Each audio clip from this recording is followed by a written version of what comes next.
예, 반갑습니다. 예, 출애굽기 두 번째 시간이 왔는데, 저번 시간에는 출애굽기 대략에 대해서 이제 설명했어요. 출애굽, 그죠? 애굽을 드디어 벗어납니다. 누구 때문에요? 하나님의 도우심 때문에. 그래서 이제 내 백성으로 이제 삼으신다는 거죠. 예, 인간이 세운 왕이 아니라 하나님이 세운 왕의 백성으로서 살아가는 방법을 가르쳐 주시죠. 그 주신 거 두 가지 뭡니까? 그죠? 십계명과 성막. 십계명과 성막이 이제 신약을 넘어오면 이제 교회가 되겠죠. 하나님이 신약 백성에게 또 교회를 주셨죠. 그러니까 이번에는 이제 마태복음과 이렇게 비교를 하면서 한번 볼 건데요. 특히 이제 출애굽기 같은 경우는 1장의 4절은 이 모세의 어린 시절이 나와 있지 않습니까? 네. 모세가 이제 바로가 이제 유아를 다 죽이려 하죠. 예. 그래서 산파, 그죠? 산파가 어떻게 됩니까? 아이를 또 살리죠. 그러면서 뭐 유대인 그 산모들은 조금 건강해서 뭐 내가 가보니까 아이를 가지고 데려갔더라. 인간의 말이지만 어쨌든 하나님께서 아이들을 살렸죠. 그 중에 한 명이 이제 모세죠. 물에서 건져낸 사람 모세. 예. 그리고 이제 모세가 자라면서 여러 가지 일을 있죠. 백성이 압제당한 것. 예.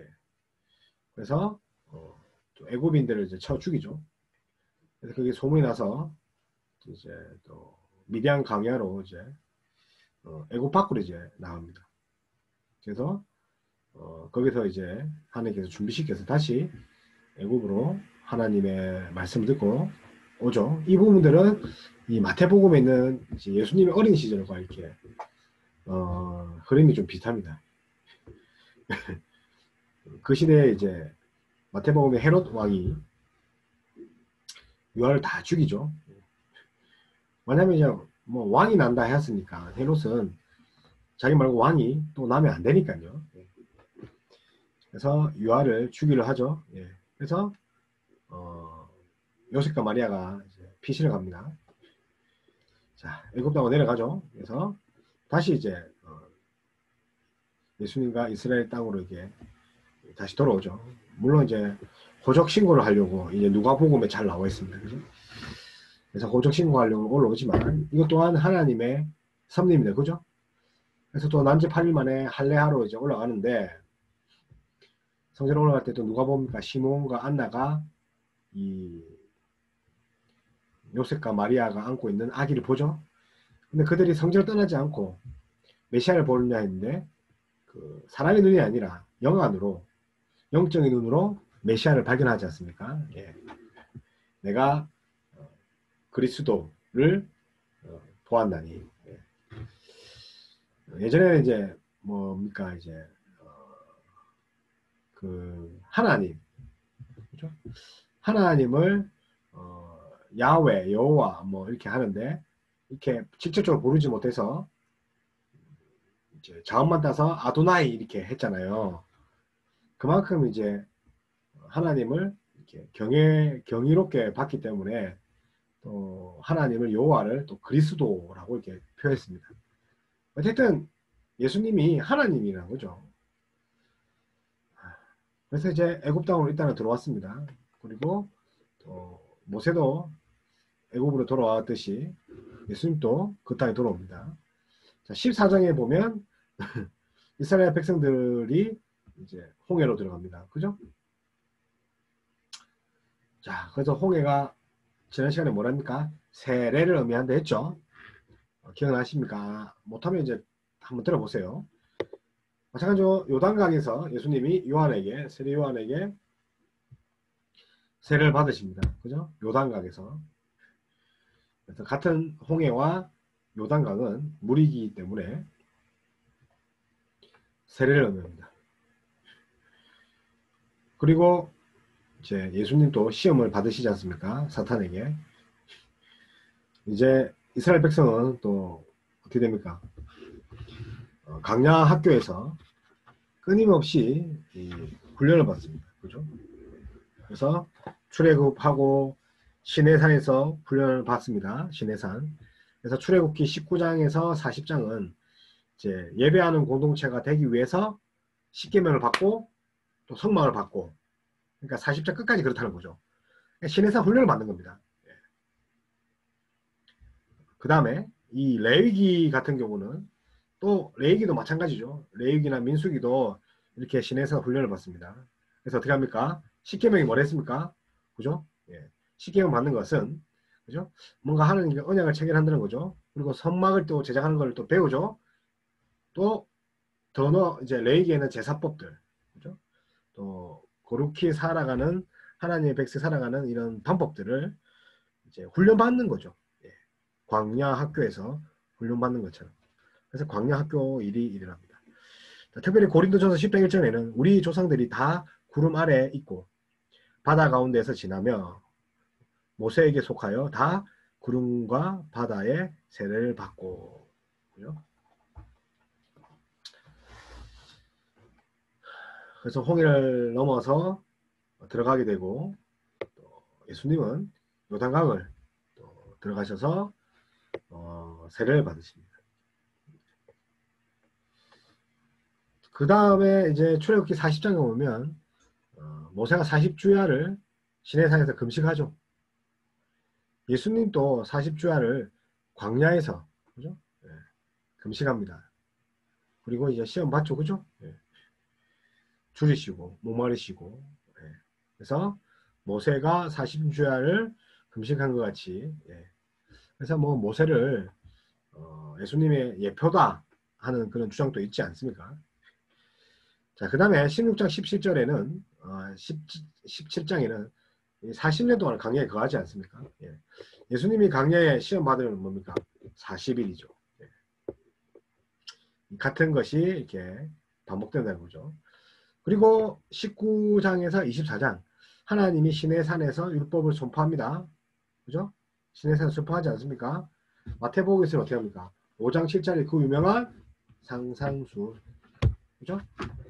상상수 하나님, 그죠? 천국의 하나님의 백성, 그 다음에 천국 백성의 모습들을 어떻게 합니까? 산상수. 그래서 산상수를 통해서 하나님 백성됨을 가르치 주시고, 또 출애굽기에서는 율법으로 이렇게 하나님 백성됨을 이렇게 나타나고 가르쳐 주십니다. 이렇게 보면 이제 뭐 구약과 신약이 따로 되는 건 아니죠, 그죠? 다 연결돼 있고 붙어 있다는 거죠. 그래서 5장 7절 같은 경우는 5장에서 7장 같은 경우는 마태복음 하나님 나라의 복음이죠, 그죠? 네. 그래서 이렇게 뭔가 이제 구약을 읽을 때 신약을 생각하고 신약을 읽으면서 구약을 생각하면서 이렇게 유기적으로 이렇게 성경을 읽어야 된다는 거죠. 그렇지 않으면 뭐라고 할까요? 역사서처럼 생각할 수 있다는 거죠. 특히 이제 상상설교, 상상수훈이라죠, 그죠? 팔복에 대해서 이야기를 하고 있습니다, 그죠? 그래서 너희는, 그죠? 너희가 뭡니까? 천국을 가진 사람이죠, 그죠? 그리고 심령이 가난한 자, 온유한 자, 그죠? 애통하는 자, 쭉쭉쭉, 그죠? 천국을 가질 것이다. 그런 말을 이제 선포하십니다. 그래서 팔복은요, 뭔가 수훈, 교훈, 설교가 아니라 선포라는 거죠. 8가지의 선포. 우리의 복된 자들을, 우리가 복된 자임을 이미 벌써 예수님께서 선포하셨다. 그런데 심령이 가난한 자는 뭐뭐 할 것이고, 그죠? 또 애통한 자는 뭐뭐 할 것이며, 이렇게 가르치는 게 조건적인 가르침이 아니라는 거죠. 뭐뭐 하면 천국을 누린다, 이게 아닙니다. 그러니까 꼭 골라야 됩니다. 천국 백성은 이러이러한 자다. 그죠? 하나님의 아들을 본 자는 이러이러하다. 위로함을 받은 자는 이러이러한 자들이다. 기업을 받는 자들은 이러이러한 자들이다. 그러니까 이미 이러이러한 자들이라고 선포한 겁니다. 그래서 우리는 조건적으로 심령이 가난하고 애통하고 온유하며 뭐 그렇게 하는 자는 반드시 이렇게 될 거라는 조건적인데 조건적이 아니라는 겁니다. 그래서 이제 훈련을 받고 8장 9장에서 예수님께서 행하신 10가지 이적들이 있지 않습니까? 그래서 하나님의 두 번째 사역이 이렇게 시작됩니다. 8장과 9장에는 하나님의 이제 두 번째 사역들이 이제 시작됩니다. 그리고 출애굽기 10장 12절에는 애굽의 10가지 재앙들이 있습니다. 뭔가 짜맞추려고 하는 건 아닌데, 예. 이렇게 이제 뭐 대칭 구조적으로 이렇게 이루어갑니다. 마태복음 이 자체에서도 이 대칭 구조를 이렇게 이어가고 있습니다. 그래서 뭐 예를 들어서 첫 번째 설교가 마태복음 4장 18절에서 7장 29절까지 이어지는데요. 그리고 두 번째 설교가 9장 36절에서 11장 2절, 그리고 세 번째 설교, 네 번째 설교, 다섯 번째 설교, 이렇게 설교로 중심으로 해서 그 사이에 내러티브, 이야기들이 이제 끼어 들어갑니다. 그래서 대칭적 구조가 신구약의 출애굽기와 마태복음을 이 두 이제 성경을 볼 때도 이렇게 이어져 간다는 거죠. 중요한 것은 하나님 나라를 중심으로 하는 마태복음과 또 하나님 나라의 백성됨, 그리고 하나님 나라가 이제 만들어진 이 출애굽기와 동일하다는 거죠. 이집트 세상 나라에서 이제는 하나님 나라로 옮겨진 그들입니다. 그죠? 그래서 이제 우리가 방금 봤던 이제 팔복 같은 경우, 그죠? 산상설교 5장에서 7장 같은 걸 보면, 이제 5장 3절 12절에는 이렇게 팔복을 이렇게 선언하십니다. 이어서 이제 7장 12절까지는 이제 가르침이 나오는데, 너희 세상에 빛과 소금이 되어야 된다고 합니다. 빛과 소금. 또한 이제 율법의 본질대로 살아가는 자들이어야 된다. 율법의 본질. 율법의 본질이 뭡니까? 두 가지지 않습니까? 하나님 사랑, 이웃 사랑. 그러니까 율법에도 두 측면이 있다는 거죠. 그죠? 그래서 나 외에는 다른 신을 섬기지 말라. 그죠? 그리고 내 이름을 망령되게 부르지 말라. 그리고 새기는 우상을 만들지도 말라. 그래서 하나님의 사랑. 그 다음 이제 안식이 또 있고, 그 다음부터는 이제 이웃 사랑이 이제 시작되는데, 이제 부모를 공경하라부터 시작됩니다. 외식하지 않는 진실한 믿음을 가진 자들에 대해서도 팔복은 이야기하고 있습니다. 그리고 세상과 물질이 아닌 하나님만을 의지해라 라고 이제 6장 34절까지 이제 이야기하고 있습니다. 그죠? 그리고 이제 상상수훈의 이제 결의 부분이에요. 이제 마지막 부분들 이제 경고와 이제 조주를 함께 이제 주시는데, 그게 이제 7장 13절부터 27절이겠죠. 두 개의 문과 길에 대해서, 그리고 두 종류의 열매, 그리고 두 종류의 제자, 그리고 두 가지의 기초한 이런 경고와 조주들을 이렇게 주십니다. 그래서 서로 이제 대비되게 이렇게 해주셨죠. 그래서 이제 특히 이제 마태복음 같은 경우는 이 마태가 반복해서 사용하는 이 핵심 문구들이 있습니다. 그 문구가 뭐냐면 예수님, 그죠? 사역의 전환점이 되는 14장 7절, 이때부터 예수께서, 그죠? 비로소가 있습니다. 이때부터 우리 4장 17절 한번 찾아보시죠. 이때부터 예수께서 비로소 이렇게 되었습니다. 이게 이제 예수님의 공생애의 시작이죠. 갈릴리 지역에서 하셨죠. 그래서 4장 17절인데 첫 사역이 마태복음 4장 12절에서 25절 이게 첫 사역이 있고 그 뒤에 이렇게 우리가 방금 봤던 5장 7절에 상상 설교가 이제 상상수훈이 이렇게 나옵니다. 그리고 이제 마태복음 7장 28절에서 29절 그죠? 여기는 이제 예수께서 이 말씀을 마치심에 이렇게 되어 있습니다. 앞에는 이때부터 예수께서 그죠? 비로소라고 되어 있지만 4장 17절이나 16장 21절 찾아보셔야 됩니다. 그렇지만 이제 마태복음 7장 28절 29절에는 예수께서 이 말씀을 마치심에 이렇게 되어 있습니다. 이런 식으로 이제 핵심 구조가 이렇게 아주 중요하고 반복되는 것들이 있습니다. 그리고 11장 1절에는 뭐뭐 하기를 마치시고 그죠? 그리고 13장 53절에는 그죠? 뭐뭐 하기를 마치신 후에 19장 1절에도 뭐뭐 한 길을 마치신 후에 26장 1절에도 뭐뭐 하신 것을 마친 후에 그죠? 그래서 하나님께 순서가 있다는 거죠. 그죠? 예. 뭐뭐 하신 후에 그리고 뭐뭐 마친 후에 이것은 이제 하나님과 함께 하셨다는 거죠. 혼자가 아니라 하나님과 함께 하셨다. 그리고 예수님은 역사 속의 실체 인물이다. 왜? 뭐뭐 하기를 마치시고 실제로 일어난 일이라는 거죠. 그래서 지금 마태복음 이야기 할 것이 아닌데 일단은 출애굽기인데 어쨌든 마태복음과 출애굽기를 이제 맞아떨어지는 병행 부분이 많다는 거죠. 대치적 구조가 많다는 거죠. 다시 출애굽기를 넘어가면 BC 430년 BC 1446년에 이렇게 출애굽을 해서 광야 생활에 접어듭니다.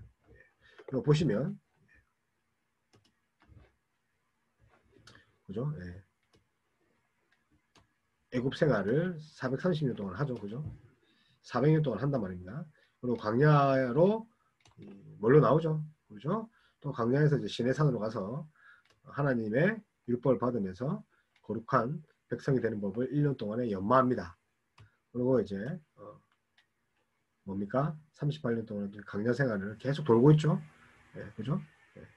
그리고 드디어 BC 1406년에 이렇게 가나안 땅에 그래서 46년에 시작해서 6년이니까 그죠? 이제 약 40년 동안에 광야 생활을 한다는 거죠. 그래서 이 시내산에서 1년 그리고 광야 생활을 38년 그죠? 그리고 도합 40년. 예. 자, 출애굽기를 보면 당연히 모세의 출생으로 이게 시작되죠, 그죠? 예. 그리고 12장에 가서 비로소 출애굽하죠. 바로에게 가죠. 하나님 명령하시죠. 그리고 이제 19장, 그죠? 19장까지 쭉 이어져서 민수기까지 10장까지 지금 계속 이어지는 게 뭡니까? 제가 말씀드렸던 시내산 훈련입니다. 시내산 훈련이 뭐라 했습니까? 예배하는 공동체가 되기 위해서 하나님이 그죠? 십계명을 주시고 성전, 성막을 이렇게 주십니다. 그리고 신명기, 그죠? 예, 신명기 그리고 1장과 34장 여기에는 모세의 마지막 설교가 담겨 있습니다. 그리고 모세는 이제 하나님의 부르심을 받죠.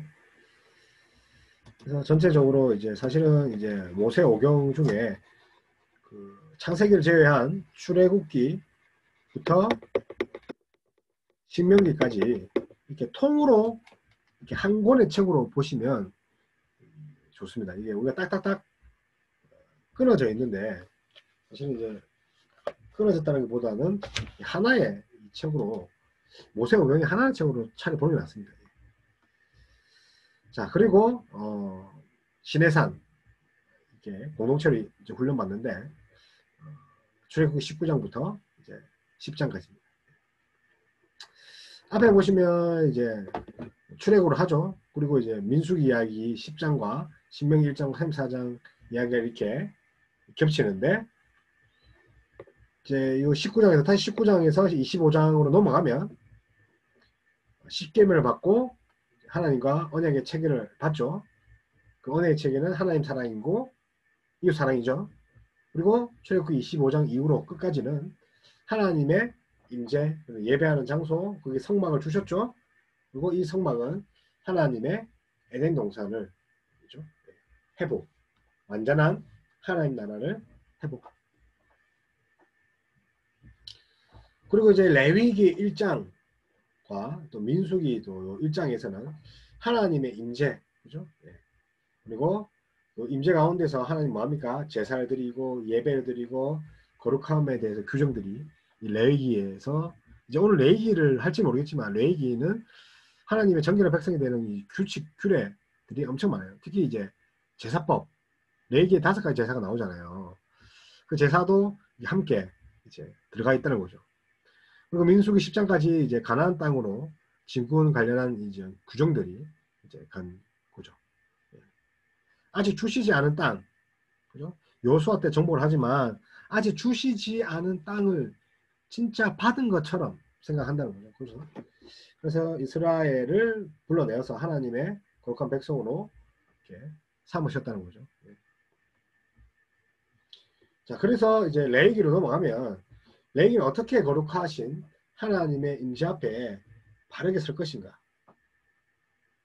레위기, 그죠? 그래서 제사에 대해서 많이 이야기합니다. 그래서 1장에 7절에는 제사 제도예요.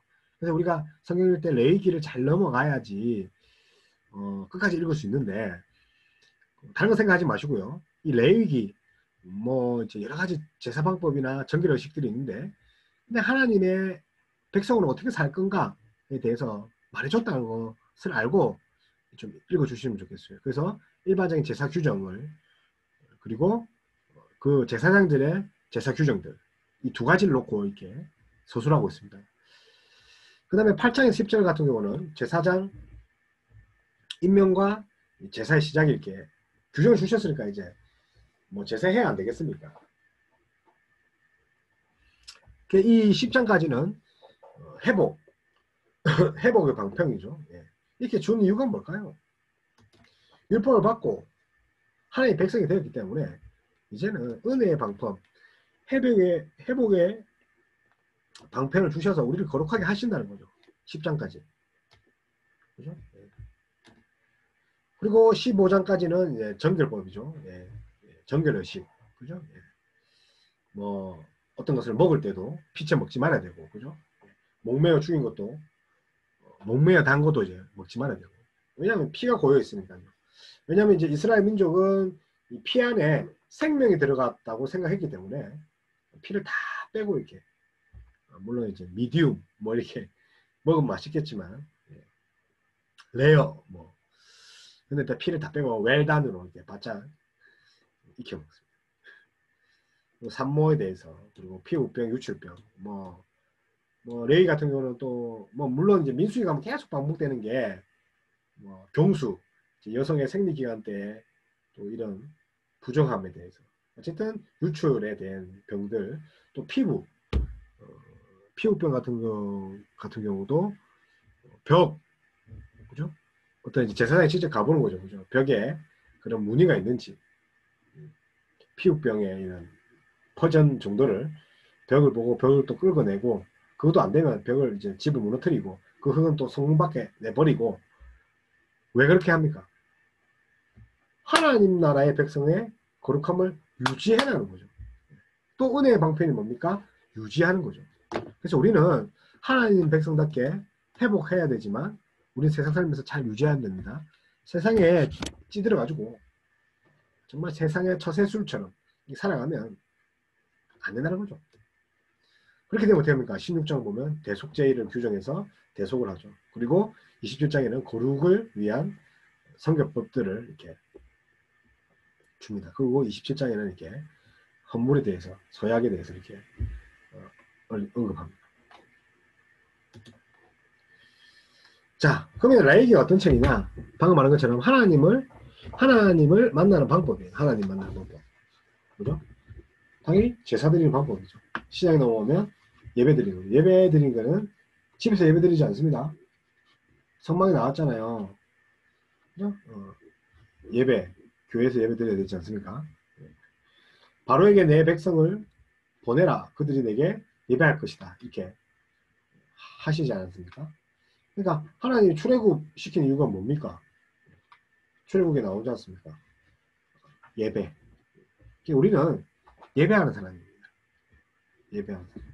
그래서 1466년 우리 앞에 보면 1466년 출애굽을 해서 1445년에 시내산, 그죠?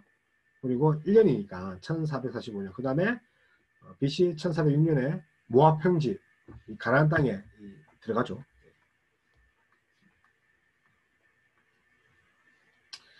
자, 그 다음에 이 크게 이제 두 부분을 나누는데 1장 10절에서 제사와 제사장, 그리고 27장까지는 이제 거룩함과 이제 율법들에 대해서, 거룩함의 율법에 대해서 이야기를 하고 있는데, 먼저 1장에서 7장 5가지 제사, 그리고 이제 의식들을 이렇게 규정을 합니다.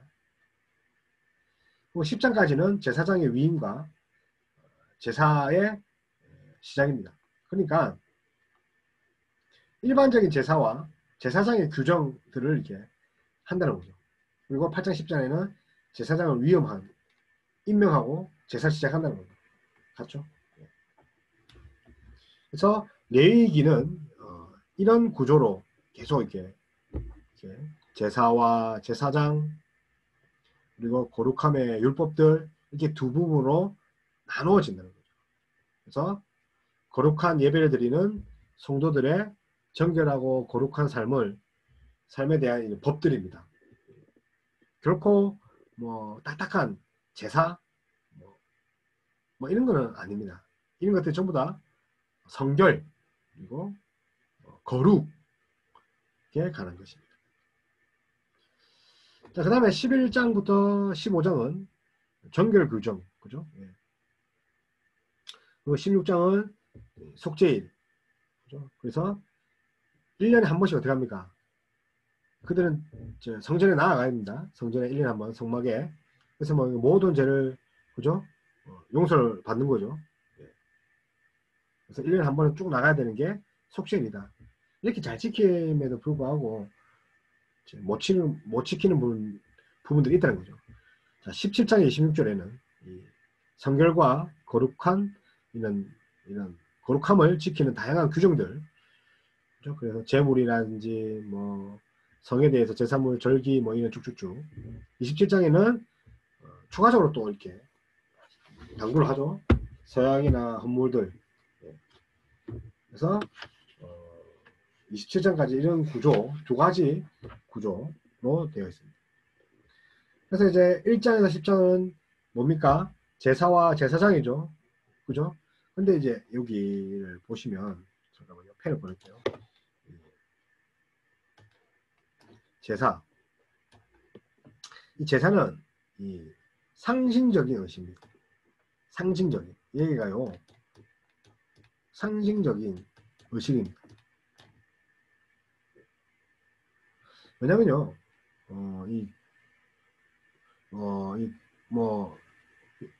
뭡니까? 제사 같은 거는 제용서만 있는 것은 아니기 때문에. 그러니까 우리가 번제를 드리고, 속건제를 드리고 이런 것들이 제용서만을 위해서 있는 것은 아니기 때문에. 뭘 상징합니까? 하나님과의 교제를 상징합니다. 고향에서 제사를 안 드려도 용서를 받을 수 있었거든요.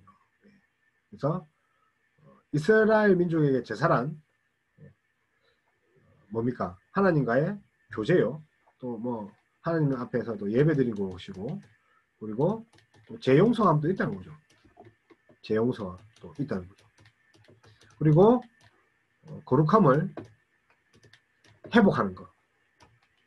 그리고 마지막으로 하나님과의 교제의 회복이 이 제사가 상징하는 거죠. 그러니까 1장에서 10장 같은 경우는 하나님의 상징적 의미, 제사의 의미는 하나님과의 교제를 의미합니다. 그래서 제사가죠. 그죠? 네. 수단이 아닙니다. 그냥 은혜라는 거죠. 하나님 은혜라는 거죠. 그리고 재물보다 믿음으로 제사를 나와야 된다는 거죠. 그래서 제사는 구약에서 제사를 안 드려도 이제 용서받을 수 있었다는 거죠. 그래서 하나님의 관계입니다. 그렇다면 이거 제사 규정을 한번 보죠. 제사 규정을 한번 보면 지우고요. 구약의 이 제사 종류가 5가지입니다. 그래서 번제, 소제, 하목제, 그 다음에 속죄제, 속건제, 번제, 소제, 하목제, 속건제, 속죄제, 이 5가지입니다. 그래서 이건 나중에 하고요. 이 5가지 의미가 뭐냐면 또 제사 드리고 나서 남은 음식은 물론 이제 하나님께 태워 드린 것도 있지만 그 제사 드리고 이 고기들을 같이 먹는다는 거죠. 그래서 왕의 잔치에 이 백성들이 참여한 거예요. 왕의 잔치. 그러니까 우리가 이제 보험소에도 이제 잔치에 참여하는 것에 이제 저작거리에 나가서 이제 왕의 잔치에 베풀 잔치에 참여할 사람들을 모시지 않습니까? 그래서 함께 이제 먹고 함께 교제하는데 마찬가지입니다. 제사는요 하나님과 교제하는 거죠. 특별히 같이 먹는다는 거죠. 그럼 신앙에 들어오면 이게 뭐가 됩니까? 성찬이죠. 같이 떡을 떼고 포도주를 먹고 그래서 떡은 몸이죠. 빵이라 해야죠. 빵은 몸이죠. 그리고 포도주는 피죠. 그래서 어떻게 합니까? 재용서를 받고 하나님께 양식을 공급받는 거죠. 그래서 하나님께서 양식을 공급한다는 거죠. 마찬가지로 이 5대 제사도 왕의 잔치에서 하나님과 함께 교제하고 먹고 마신다. 특히 이제 번제 같은 경우는 뭡니까? 그죠? 번제 같은 경우는 속죄나 온전한 헌신, 위임, 온전한 복종에 대해서 이렇게 합니다. 그래서 여기 보면 이 잔치인데 어디다 놨습니까? 그죠? 잔치인데. 이거 같은 경우는 수송아지, 그죠? 수송아지를 드리죠.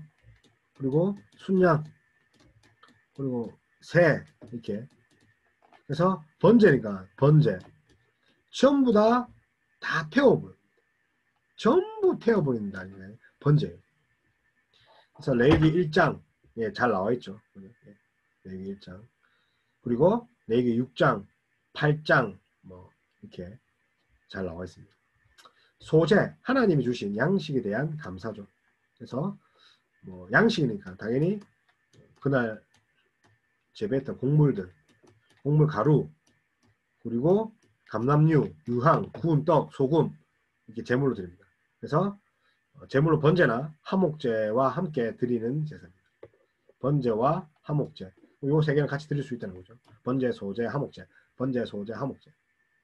그래서 레위기 2장과 레위기 6장 14절에서 24절에는 소제에 대해서. 자, 하목제. 당연히 감사와 교제죠. 공동의 이제 식사라는 거죠. 식사.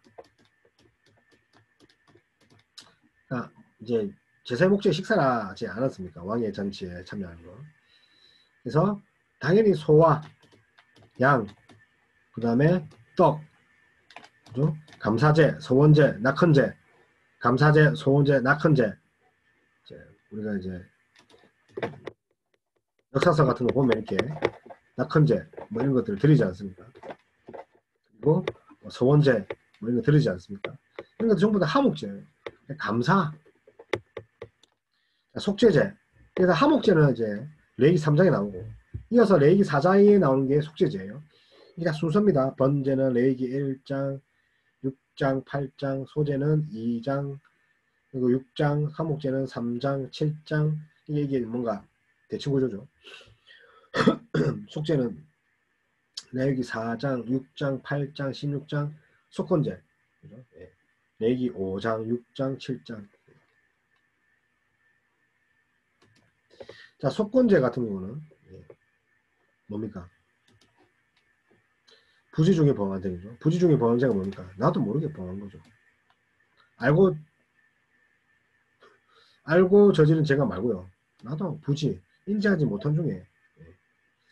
그래서 수송아지, 수겸소, 암염소, 어린 양, 새, 그죠? 고운가루. 새나 고운가루 같은 거는 일반 서민들을 위해서, 가난한 자들을 위해서 고운가루를 불에 태운 거죠. 새 같은 경우는 이렇게 비싸지 않지 않습니까? 그죠? 양에 비해서. 그래서 누가복음에 보면 요셉과 마리아도 그죠? 예. 그 감사 예물로 새를 들고 오니까 그렇게 서민층이었다는 거죠. 불충이 아니었다. 속건제, 예. 속건제 같은 거는 역시 어떤 것에 보상 20%를 요구하는 부지 중에 지은 죄들, 사람을 그죠? 다치게 했다거나 20%한 이유가 이제 우리로 치면 이제 위자료 같은 거죠. 위로해주고 그 기간 동안에 배상을 해준 거죠. 마음에 근심이라든지 스트레스를 받았을 거잖아요. 위자료 같은 거. 그래서 수송아지, 순양, 어린 양을 속건제물로 부지 중에.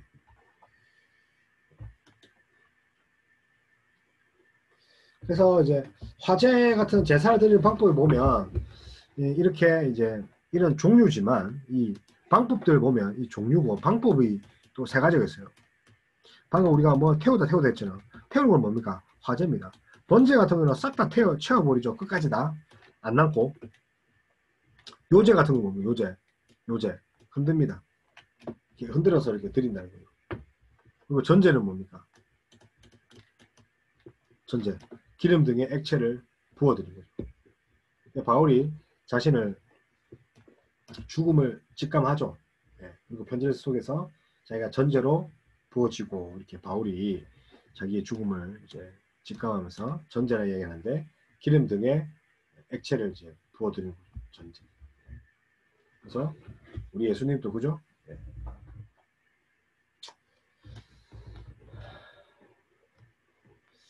어쨌든 이렇게 종류 5가지와 제사방법, 화제, 요제, 전제로 이렇게 구분됩니다. 전제 같은 건 우리 예수님도 이렇게 기름을 붓지 않습니까? 네, 그래서 제자들은 그 기름을 팔아가지고 가난한 사람 도우라 하지만 예수님은 나를 위한 그죠? 네, 것이다. 기록 내가 행하는 어떤 것마다 이 일이 다 기억된다. 나의 장사를 위한 것이다.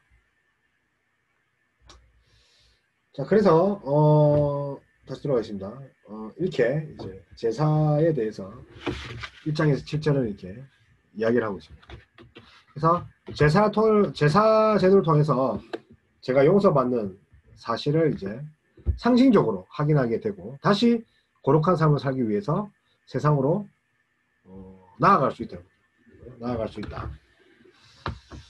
그래서 하지만 그 재물 그 자체나 그 재물의 죽음, 이게 재물의 피죠. 피를 죄를 사하는 것은 아니에요.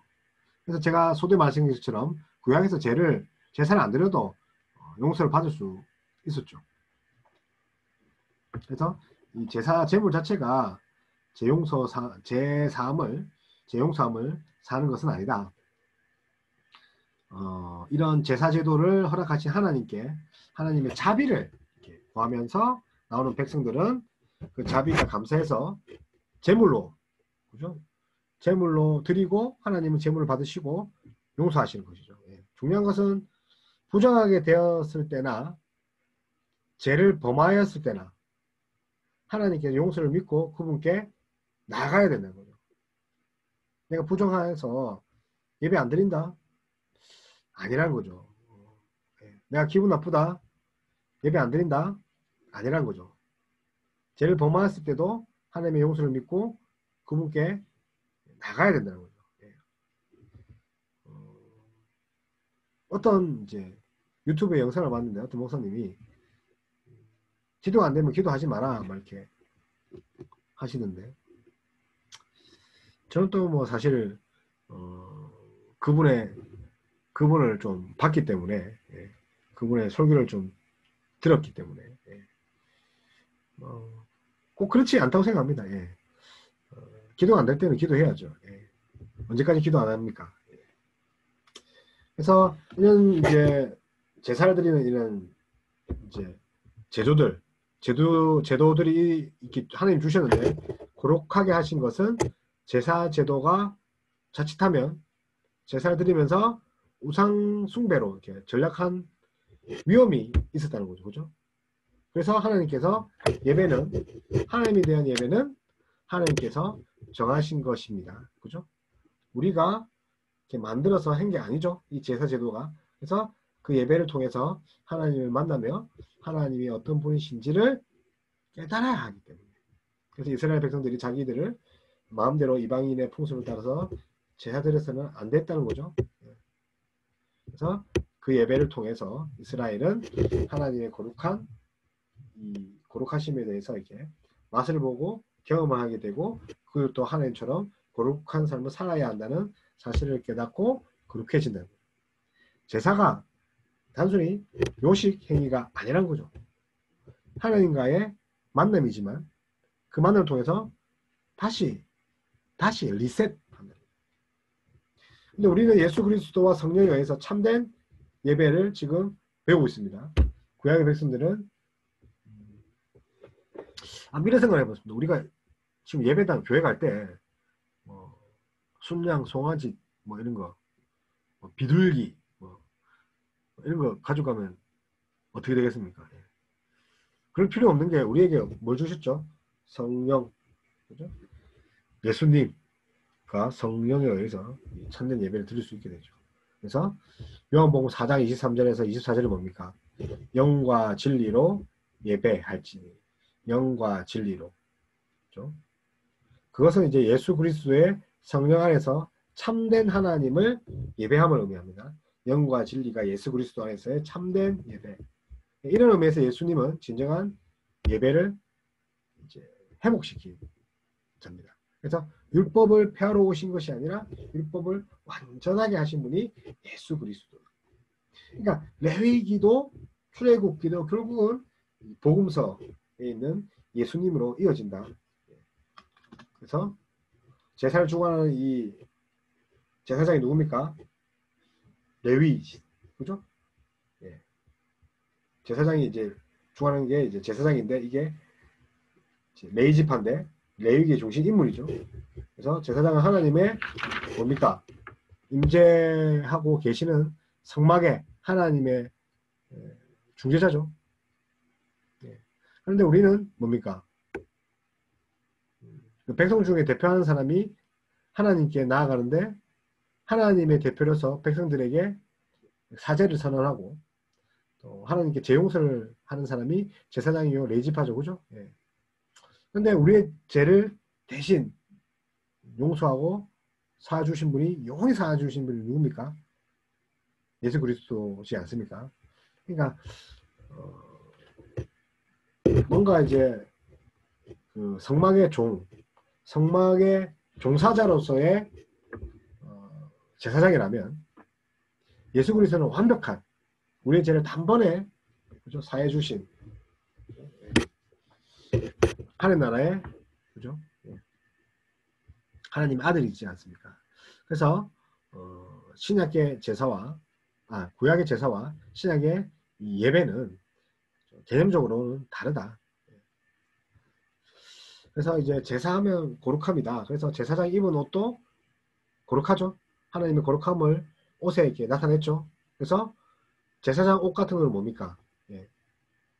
옷 같은 경우는 이제 제사장의 옷은 한번 필기를 해볼게요. 이 PPT는 제가 준비를 안 했네요. 이 제사장의 옷은 뭘 상징합니까? 이 성막을 상징합니다. 성막. 성전에 있는 성막을 상징합니다. 그래서 옷도 뭡니까? 옷에 보면 에봇이 있고 흉배도 있고 뭐 겉옷이 있고 속옷을 어떻게 짜면 이야기가 있잖아요. 머리에 쓰는 것도 있고 성결패가 어떻고 뭐 이렇게 이야기를 하잖아요. 근데 이게 옷의 구조가 즉 성막 구조입니다. 성막 구조와 일치하다는 거죠. 네. 그리고 따라서 뭐죠? 옷은 성막이다. 그죠? 그리고 제사장은 거룩해야 된다.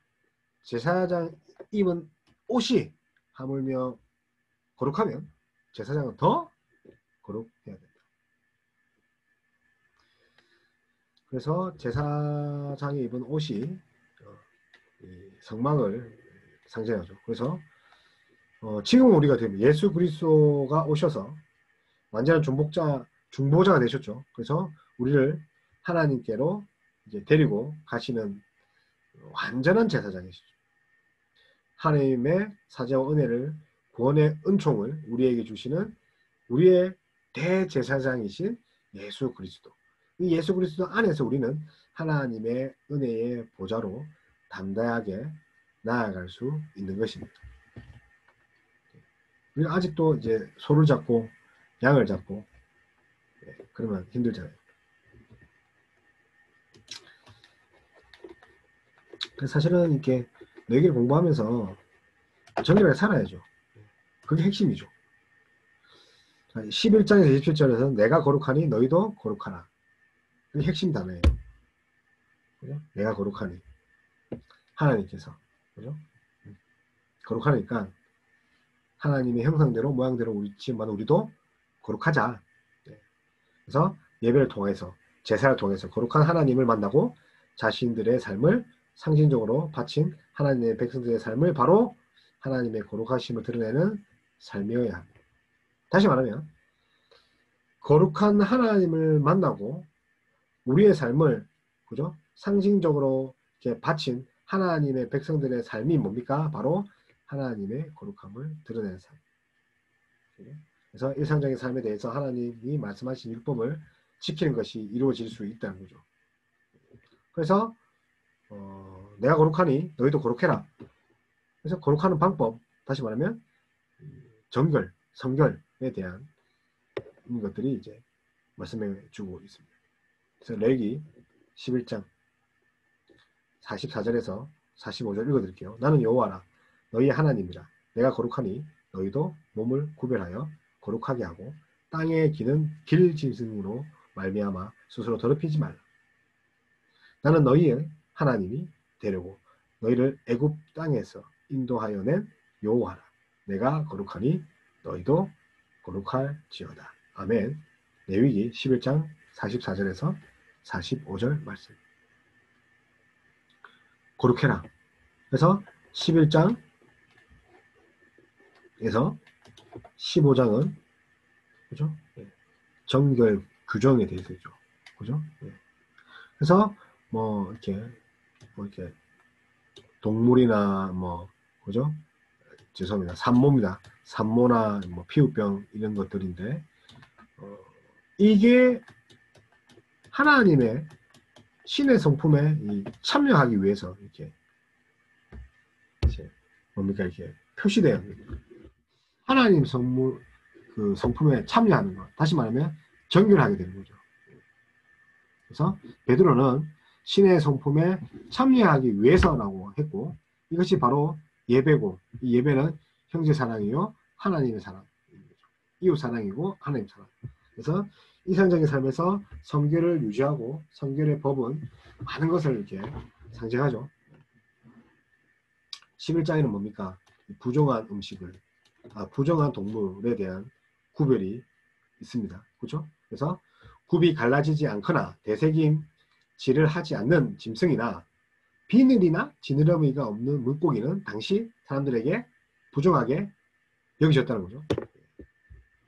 그래서 이것을 부정함과 정결함의 개념으로 일상 속에서 늘 이렇게 인식했다는 거죠. 특별히 이렇게 구별을 짓는 이유는 잘 모르겠지만 중요한 거는 구별된 삶을 살도록 하나님이 훈련시켰다는 거죠. 훈련.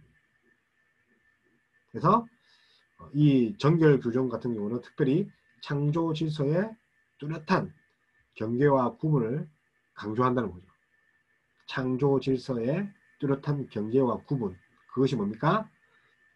그렇게 함으로써 부정함과 정결함의 개념을 일상 속에서 늘 이제 그러니까 이제 우리가 뭐 여담인데 우리가 할례를 받지 않습니까? 할례 표피를 떼어내죠. 그러니까 할례 받으면서 뭐 합니까? 남자 같은 남직 8일 만에 그러니까 우리로 치면 포경수술이죠. 뭐 샤워하면서 보는 거죠. 언약의 표징이니까 하나님 백성이다. 오줌 누면서 보는 거죠. 아 나는 하나님 보시. 그리고 뭐 수영을 할 때나 뭘 할 때나 나의 그 표피 배임을 보면서 나는 하나님의 백성이네.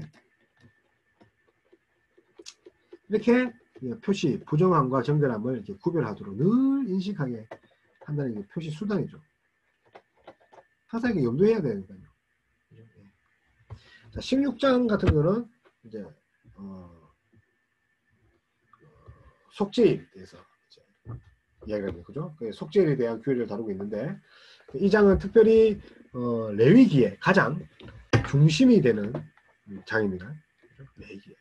그러니까 뭐 중간쯤에 위치해서 그런 것도 있지만 속죄일 같은 경우는 레위기에 거의 뭐 중심이다. 이스라엘이 거룩한 하나님 앞에 설 수 있는 유일한 근거는 바로 뭡니까? 바로 하나님 앞에 설 수 있는 바로 하나님의 그죠? 속죄 용서하죠. 이는 속죄하지 않으면 거룩하지 않으면 하나님 앞에 쓸 수가 없죠.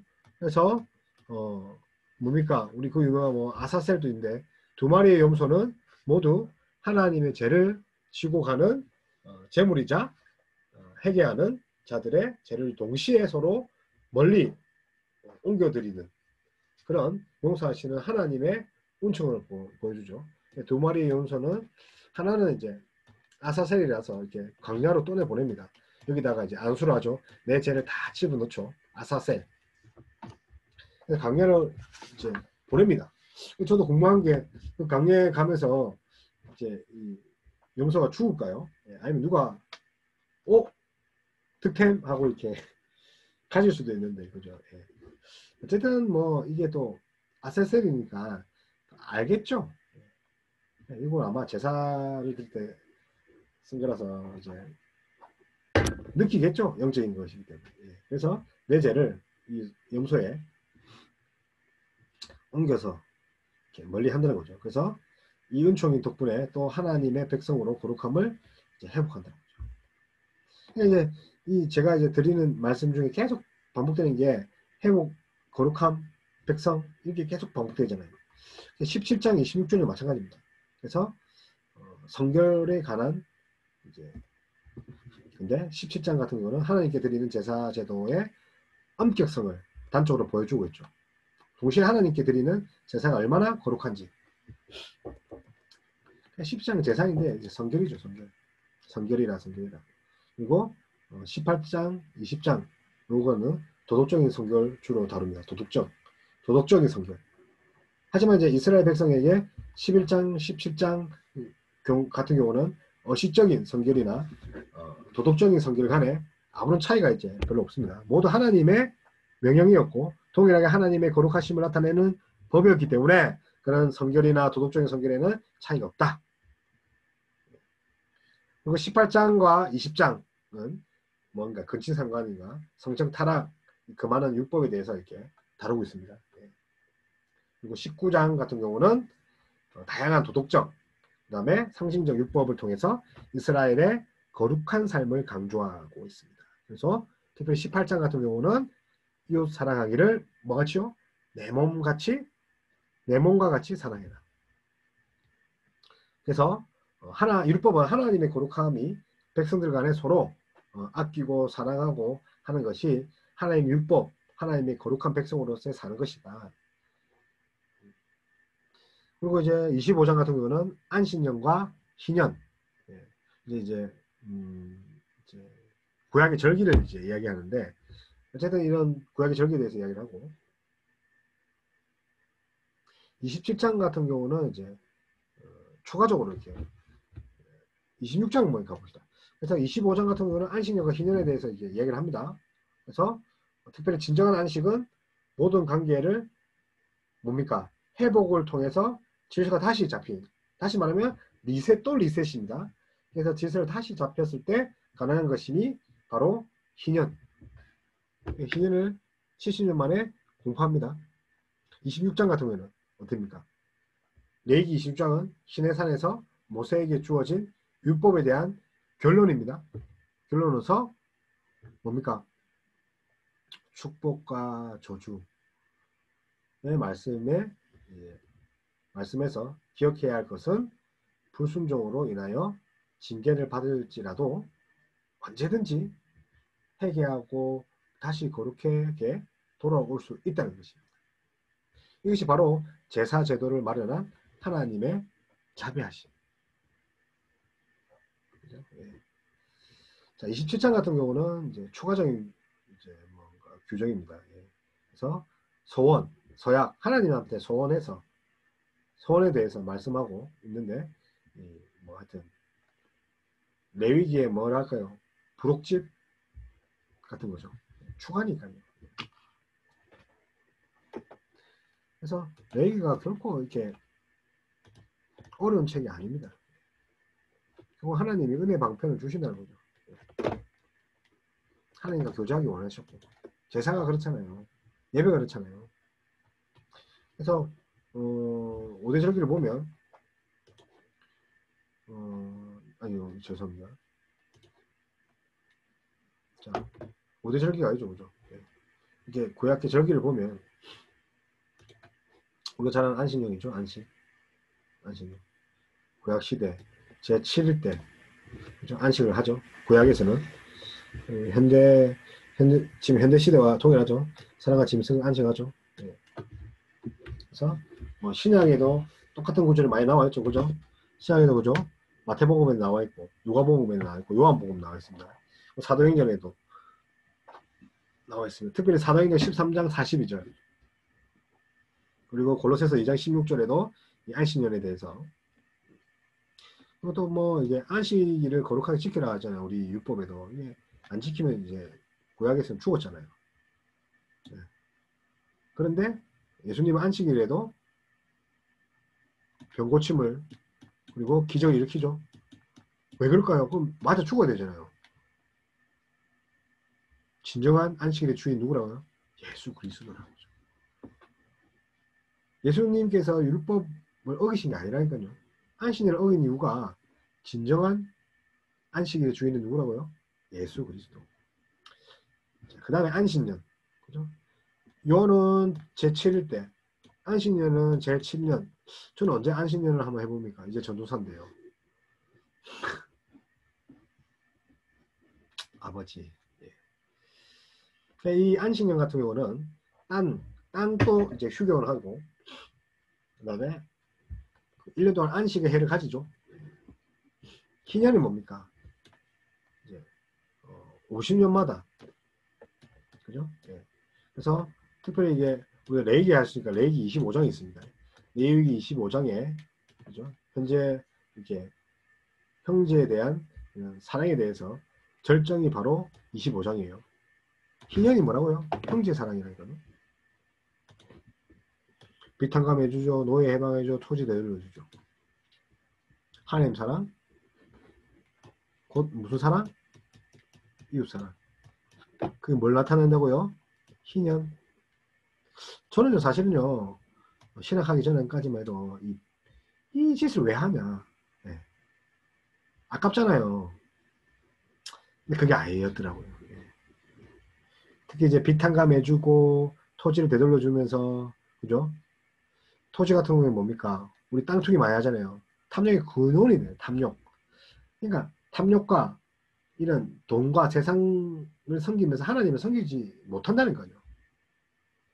우린 두 주인을 섬길 수가 없어요. 그래서 희년이 되면서 어떻게 합니까? 다 돌려주는 거예요. 리셋. 6월절. 그죠? 6월절에 어린 양이라 했죠. 그죠? 패스오버. 그죠?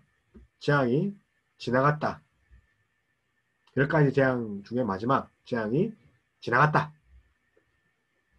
출애굽을 기념하고 쓴나물을 먹고, 그죠? 무교병, 그죠? 누룩을 넣지 않은 함께 먹죠. 쓴나물과 무교병을 넣지 않으니까 얼마나 즐기고, 그죠? 습고, 이 노예 생활을, 이집트의 애굽의 노예 생활을 이제 이렇게 씁쓸하다는 것을 기념하기 위해서. 그죠? 무교절, 그죠? 무교절 같은 것은 이제 첫째 달 아비볼이랍니다. 6월절과 무교절 같은 경우는 6월절 같은 첫째 달 아비볼 14일이고요. 6월절은 14일. 무교절에는 첫째 달 아비볼입니다. 아비볼이에요. 아비볼 15에서 21일. 이게 무교절입니다. 그래서 역시 이제 3, 4월에 있는데 출애굽을 또 기념하죠. 또 무교를 먹고. 그래서 출애굽을 기념을 하는 절기가 두 가지가 있는데 그 두 가지가 유월절과 무교절이다. 그 다음에요. 초실절. 초실절은 이게 첫째 달 아비벌 뭡니까? 16일에 있습니다. 16일. 그러니까 3, 4월인데 지금 3, 4월에 있는 절기가 지금 영어표 3개 나오죠. 순서대로 그러니까 6월절, 무교절, 초실절. 초실절. 그래서 보리출수의 첫 수액이죠. 초실, 처음으로 이렇게 수확했다는 거죠. 그래서 보리출수에 처음 익은 것들을 드리는 날이죠. 그래서 첫 수확을 하나님께 거제로 드리죠. 그리고 번제와 소제. 그 다음에 칠칠절. 칠칠절 같은 경우는 다른 말로 오순절이랍니다. 오순절은 뭔 날이 있었죠? 성령 강림을 했죠. 그죠? 그래서 사도행전, 요 같은 거 사도행전 2장 1절에서 유명하죠. 4절. 그죠? 오순절이 유명하죠. 마가다락방에서. 그리고 20장 16절에서도 이렇게 소개하고 있습니다. 77절 오순절이다. 밀추수 감사. 그죠? 그리고 의무제와 자원제 그리고 밀수학의 첫 열매를 드린 거다. 나팔절. 뭔가 나팔을 부르는 날이죠. 그래서 새해에 나팔과 제사로 이제 기념하는 거죠. 나팔절. 그래서 특별히 이제 나팔절이 새해니까 이로 치면 신년절이에요. 신년절. 그래서 일곱째 달 그다음에 타시리월이래요. 일곱째 달 타시리월 1일에 이제 신년 이제 우리 현대로 치면 9월에서 10월 정도 됩니다. 좀 약간 다르죠. 그래서 새해 기념 속죄일, 그죠? 안식과 금식의 날이죠. 그래서 이 속죄일 같은 경우는 로마서 3장 24절에서 26절에 대해서 이제 쭉 나와 있고, 그리고 히브리서 9장 7절에 나와 있죠. 그리고 10장에도 나와 있고 히브리서. 자, 초막절, 수장절, 초막에 거하는 날이에요. 초막이 뭡니까? 텐트가 뭡니까? 장막. 그래서 출애굽기 강야 기념을 했죠. 출애굽해서 그 사막에 머무랬잖아요. 그리고 초막에 거해야 되죠. 제사 드리고. 그리고 불임절, 에스더서에 나오는 불임절, 그리고 하만의 계략에서 이제 벗어나죠. 그래서 이스라엘 민족이 구원을 받죠. 그래서 이날을 기념해서 불임절, 예. 라야산 막 따르르 하는 거 돌립니다. 불임절 이 이스라엘 민족들이. 왜냐면 이제 하만 모양의 쿠키도 먹고요. 라야산 같은 게 돌려요. 이 라야산이 이제 하만의 머리가 짱깨에 꽂히는데 이 머리를 상징한다든가 하여튼 따르르 라야산을 이렇게 따르르 돌리면서 거리를 달립니다. 불임절. 어쩌죠? 에스더 때 이스라엘에 구원받은 것을 기념하는 축제는 이런 절기들이 있는데 뭐 절기를 꼭 지켜야 되느냐?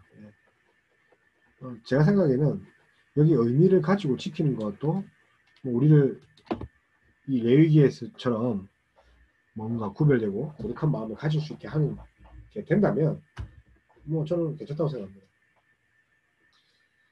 그렇죠? 예.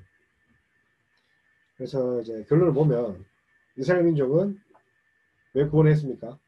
하나님의 예배자. 예배자는 어떻게 살아야 됩니까? 거룩하게. 어떻게 해요? 레위기에 있는 여러 가지 하나님의 정결하신 거룩함의 율법들 제사와 제사장으로 인해서 지금은 우리가 돼요. 신약에서 우리는 예배를 통해서 우리가 죄를 용서받고 예배를 통해서 하나님의 거룩하심을 더 듣게 되는 거죠. 왜? 우리 안에 이미 성령이 있기 때문에 성막에 들어가지 않아도 되죠. 성막 대신 우리에게 성전, 그 거룩함으로 거룩한 삶을 살아내야 하는 것입니다. 하나님의 용서 그리고 거룩한 삶 그리고 예배 이것이 진정으로 우리가 필요하다는 거죠. 용서의 과정을 통해서 우리는 점점점 하나님의 거룩하심과 가까이 된다는 거예요. 하나님께 많이 나아가서 용서를 많이 받으면 예수 그리스도를 통해서 끊임없이 하나님 앞에 나아갈 수 있는 용기만 있다면 하나님의 사랑, 이웃 사랑을 잘 안다면 하나님 백성대로 살 수 있다는 것이죠. 오늘 이제 여기까지 한번 해보겠습니다. 물론 이제 많이 부족합니다. 부족하고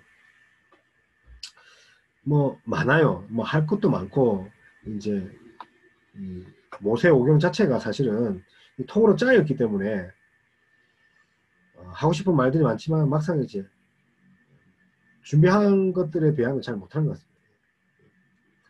어쨌든 부족하지만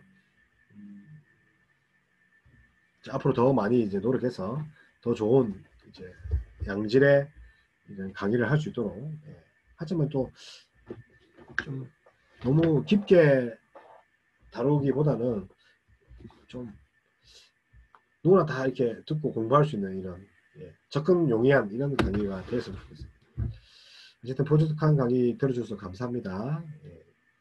레이기 뭐라고요? 거룩한 백성 예배자 잊지 마시고요. 감사합니다.